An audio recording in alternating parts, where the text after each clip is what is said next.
अर्चना, ये क्या तुमने अपनी बड़ी बहू का गृह प्रवेश करवा दिया और छोटी बहू को दरवाजे पर ही छोड़ दिया? वो मेरी बहू नहीं बल्कि आपकी गरीब बहू है। आप खुद ही अपनी गरीब बहू का गृह प्रवेश करवाओ। अर्चना अपने पति को ताने देकर अपनी अमीर बहू को कमरे में ले जाती है। घर में बहू के आते ही अर्चना अपनी अमीर और गरीब बहू के बीच में फर्क करने लगती है और इसी तरह कुछ दिन बीत जाते हैं और एक दिन अर्चना बड़ी बहू को अपने हाथ से नाश्ता करा रही है। साथ में छोटी बहू भी खड़ी है। वर्षा बहू, कोई काम करने की जरूरत नहीं है तुझे। तेरी गरीब देवरानी है ना विनीता, वो घर का सारा काम कर लेगी। क्यों विनीता, कर लेगी ना घर के सारे काम? हाँ माँ जी, कर लूंगी। माँ जी, मैं क्या सोच रही थी कि जब ये गरीब घर में काम कर रही है तो क्यों ना हम कहीं शॉपिंग करने चले। वैसे भी जब से मैं शादी करके आई हूँ इस घर से बाहर ही नहीं गई। हाँ बहू, क्यों नहीं, हम दोनों सास बहू अभी चलते हैं। माँ जी, अगर आप दोनों बाहर जा रहे हैं तो मेरे लिए भी। क्या तेरे लिए? मैं तुझे इस घर में बहू बनाकर नहीं लाई जो मैं तेरी फरमाइश पूरी करूं। जा अपने मायके वालों से मांग जो भी लेना है। अर्चना अपनी अमीर बहू से इतना प्यार करती है कि वो हर समय अपनी गरीब बहू को नीचे दिखाने में लगी रहती है। यहाँ तक कि पूरा परिवार जब खाना खा लेता है तो उसके बाद अर्चना अपने हाथों से विनीता को झूठे खाने में से खाना निकाल कर देती है। ये ले तेरा आज का खाना, भर जाएगा ना पेट। माँ जी, आपने कल भी मुझे जूठा खाना दिया था और परसों बासी खाना। मैं पूरे दिन घर में काम करती हूँ, क्या मेरा इतना भी हक नहीं बनता कि मैं आप लोगों के साथ बैठकर खाना खा सकूं? हक तो तेरा इस घर में खड़े होने का भी नहीं बनता। और तू ये कैसे मुझसे जुबान चला रही है? अपनी औकात भूल गई है क्या? अर्चना एक बार फिर विनीता को उसकी गरीबी का एहसास दिलाकर वहां से चली जाती है। समय यूं ही गुजरता है। एक तरफ जहां अर्चना हर समय विनीता को उसकी गरीबी के लिए कोसती तो वहीं दूसरी तरफ अपनी अमीर बहू को सिर पर चढ़ाती। शिल्पा यार, क्या बताऊं, मेरी तो बस एक ही बहू है और वो है वर्षा। वो जो तू दूसरी बहू देख रही है ना, वो बहू के नाम पर नौकरानी है बस। अबे ऐसा भी मत बोल। नहीं आंटी, सही कह रही है माँ जी, गरीब की औकात यही होती है। न सिर्फ अर्चना बल्कि वर्षा भी विनीता की गरीबी का मजाक बनाती हैं। तो वहीं दूसरी ओर एक दिन अर्पित कुछ पेपर लेकर अपनी माँ के पास आता है। माँ, आप तो जानती हैं कि मुझे खुद का बिजनेस करना है। मैंने अपना खुद का बिजनेस शुरू किया है और एक ऑफिस भी खरीदा है। मैं सोच रहा हूँ कि मैं वो ऑफिस आपके नाम कर दूं, इसलिए मुझे आपके साइन चाहिए और आप इन पेपर पर साइन कर दीजिए। मेरा अच्छा बेटा मेरे बारे में कितना सोचता है, बता कहाँ साइन करना है। अर्चना आंख बंद करके उन सभी पेपर्स पर साइन कर देती है। अब इसी तरह कुछ दिन बीत जाते हैं और एक दिन जब अर्चना अपनी गरीब बहू को डांट रही होती है तभी वहां कुछ लोग आते हैं। अरे माता जी, बहू को इस तरह से मत डांटो। हाँ क्या पता यही बहू आपके सुख का कारण बन सके। वैसे मैं यहाँ आप सबको घर से निकालने आया हूँ क्योंकि ये घर अब मेरा है। आपके बड़े बेटे ने मुझसे 50 लाख रुपए उधार लिए थे बिजनेस खोलने के लिए, पर शायद आपका बेटा वो बिजनेस चला नहीं पाया और मेरा कर्ज चुकाने के लिए आपके बेटे ने ये घर मेरे नाम कर दिया है। नहीं, मेरा अर्पित ऐसा नहीं कर सकता। मैं अपने बेटे से पहले बात करूंगी। माता जी, मैं तो कहता हूँ अपने बेटे से एक बार नहीं 4 बार बात करो, पर मेरा घर अभी खाली करके चलो। अब जल्दी से सामान लो और घर से निकलो। दिवाकर घर वालों को बिना मौका दिए घर से बेघर कर देता है। कुछ ही देर में अर्चना अपने पूरे परिवार के साथ बेघर हो जाती है। अर्पित अपनी माँ के सामने बेचारा बनने की कोशिश करता है। नालायक, नालायक कहीं का, हमें बेघर करके तू अब हमारे पास आया है। अब तू हमें बता, हम कहाँ जाएंगे? माँ, मैंने ये सब जानबूझकर नहीं किया, मेरे साथ धोखा हुआ है। अगर आप सब मेरी वजह से बेघर हुए हैं तो मैं ही आप सबका ख्याल रखूंगा। हम सब वर्षा के मायके चलेंगे। वर्षा, तुमने अपने घर वालों से बात कर ली है ना? जब तक हमें कोई दूसरा घर नहीं मिल जाता वो हमें अपने घर में रहने देंगे ना? हाँ माँ जी, मैंने बात कर ली है।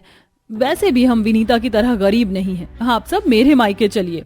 अर्चना अपने पूरे परिवार के साथ वर्षा के घर जाती है। अभी उन लोगों को आए एक दिन भी नहीं होता कि अर्चना देखती है कि वर्षा के मायके वाले उन्हें खाने में बासी खाने के साथ ताने भी दे रहे हैं। बहन जी, बुरा मत मानना, पर मेहमान तो 1-2 घंटे के ही होते हैं और आपका तो पता नहीं आप अपने पूरे परिवार के साथ कब तक रहो, इसलिए खाना कम पड़ गया। पर कल रात वाला खाना बचा है, अगर आपको रात का खाना दें तो कोई परेशानी तो नहीं? माँ जी, आप सब खाना खाकर बर्तन भी साफ कर देना। हमारे घर में हाथ के हाथ बर्तन धोए जाते हैं। देख रही हो ना अर्चना, अपनी अमीर बहू के मायके वालों को कितने प्यार से उन्होंने हमें रखा है। माँ जी, आप खाना खा लीजिए, बर्तन मैं साफ कर दूंगी। मैं तो कहती हूँ हम यहाँ से चलते हैं। ना यहाँ हमसे कोई दो बोली प्यार से बोल रहा है और ना ही कोई हमारी इज्जत कर रहा है।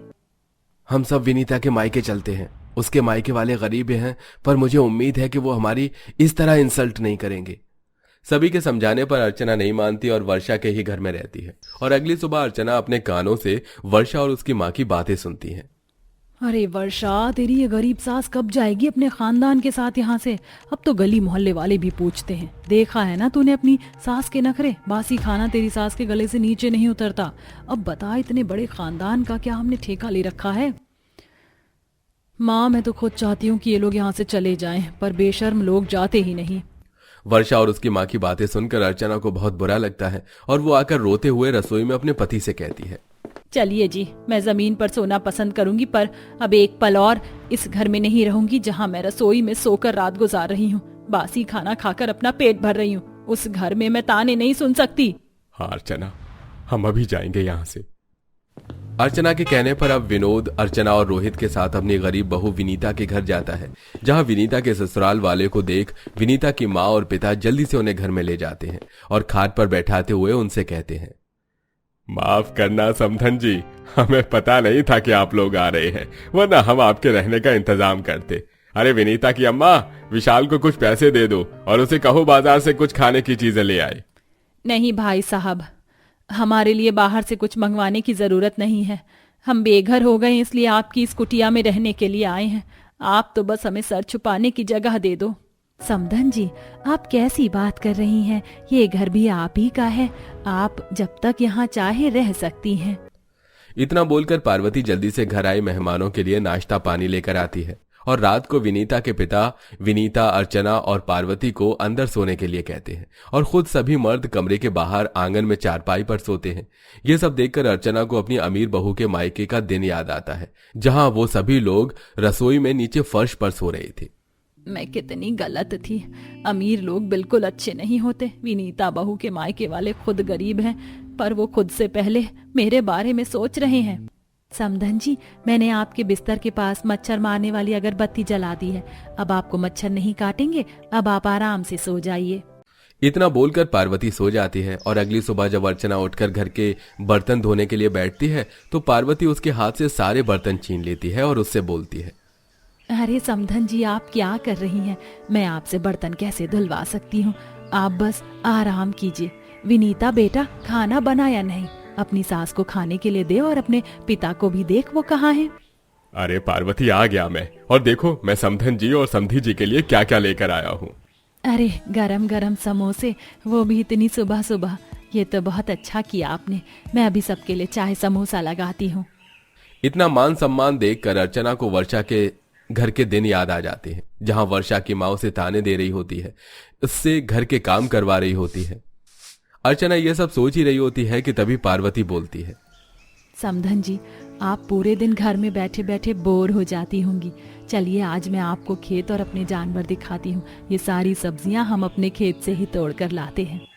मुझे माफ कर दो बहन, तुम नहीं जानती, पर जब तुम्हारी बेटी मेरे घर की बहू बनकर आई तो मैंने उसके साथ कितना बुरा व्यवहार किया। मुझे अपनी अमीर बहू पर घमंड था, पर जब मैं उसके घर गई तो मेरा सारा घमंड चूर चूर हो गया।